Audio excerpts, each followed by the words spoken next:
guys, my name is Sari and this is my not so new vlog. So I actually posted my first vlog in August 2014, which means that the 20th anniversary of the blogs is actually the 10th anniversary of me posting a public video on the internet for the first time, which is kind of weird to think about. It is not the first video I've ever made, but it is the first, I don't know, vlog, I am the main character kind of thing that I put out there. And now here we are 10 years later. So I was thinking about writing a script for this vlog, you know, because it's a momentous occasion and all these other bloggers are coming back and telling these really heartfelt stories. And then I got tired and lazy. So I am just saying things and hope that it cuts together well. Such is life. And I guess the biggest thing that I think about when it comes to the 20th anniversary of the blogs, because I am the main character, of course, is that I am posting them behind the scenes. It is my job because I am staff in the MIT admissions office. I am the Senior Assistant Director of Creative Initiatives, very fancy title, and PD is my boss. PD was my boss 10 years ago when I was an admissions blogger, and he had a not Director of Creative Initiatives and Communications title, and now we're just both 10 years older. Okay, so my camera battery died, my partner came home, we ate dinner, and now a couple hours have passed. And I'm in a different location because they are asleep.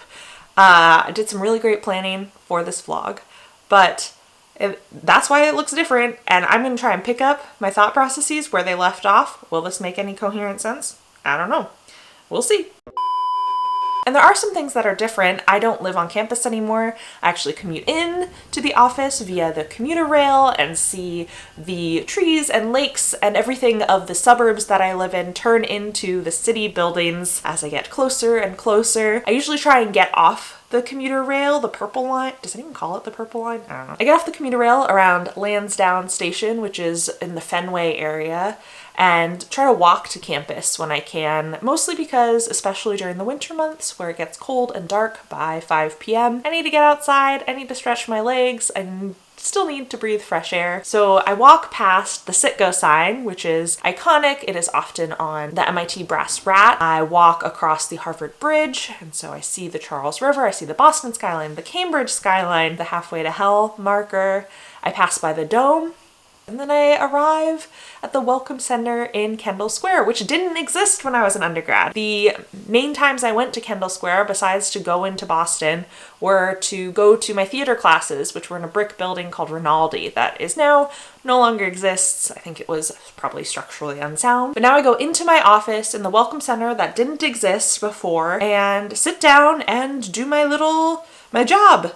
My job being a staff member for MIT admissions. So naturally, because I am a blogger, because everyone else is posting all these reflections about their life, I am having a lot of feelings too.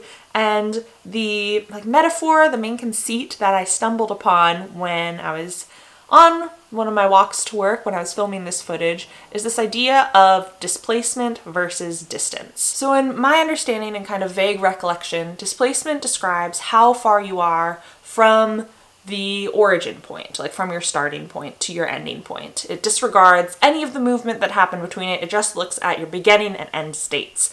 Whereas distance follows that path, the loops, the whirls around, whatnot, and takes into account that entire length, that entire journey. And I'm probably not the first person to use this metaphor. Realistically, I'm sure some other nerd somewhere has used this, but I'm the main character of my own story. I can do whatever I want. So if you think about the displacement of where I was 10 years ago to where I am now, I am not that far.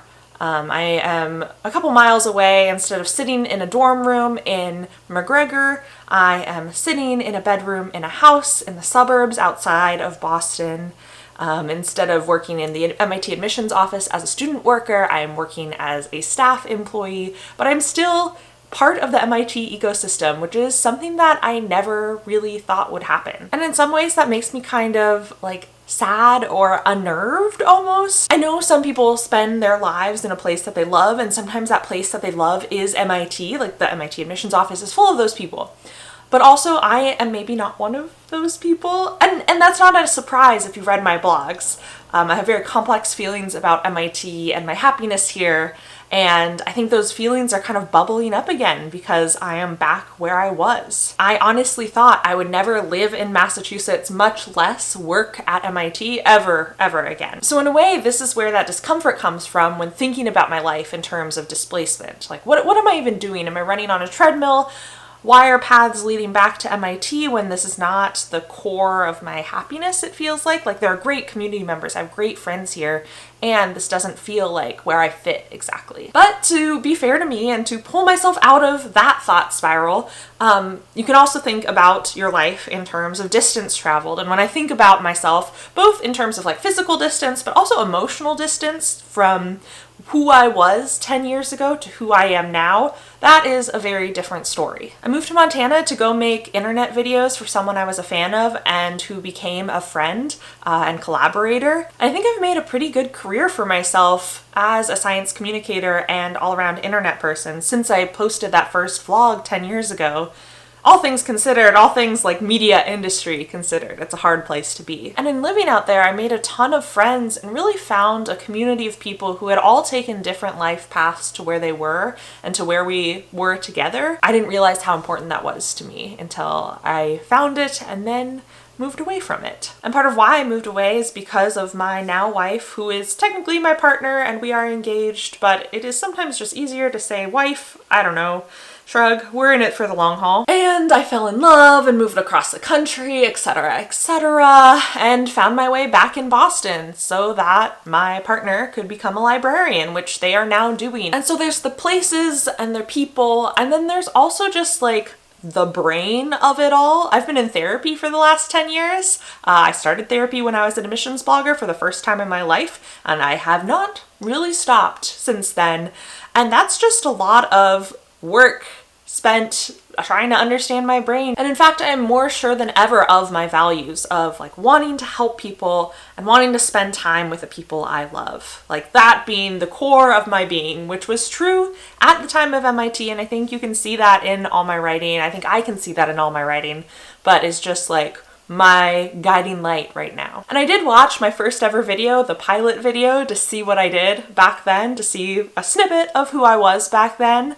And small Sari ended that video with awkward smile, just like thumbs up. And somewhere that Sari is still within me, and also this Sari has been recorded on video and audio files for hours and hours and spent hundreds of hours behind the scenes watching videos and thinking about them. And I can just end it. I can just say, I'm done. I'm done with this vlog. Wow, thank you for watching. See you in 10 more years, maybe. And I'll see you in not video form because I will probably write the wrap-up post to all these 20th anniversary blogs, and I'll be reading right along with you.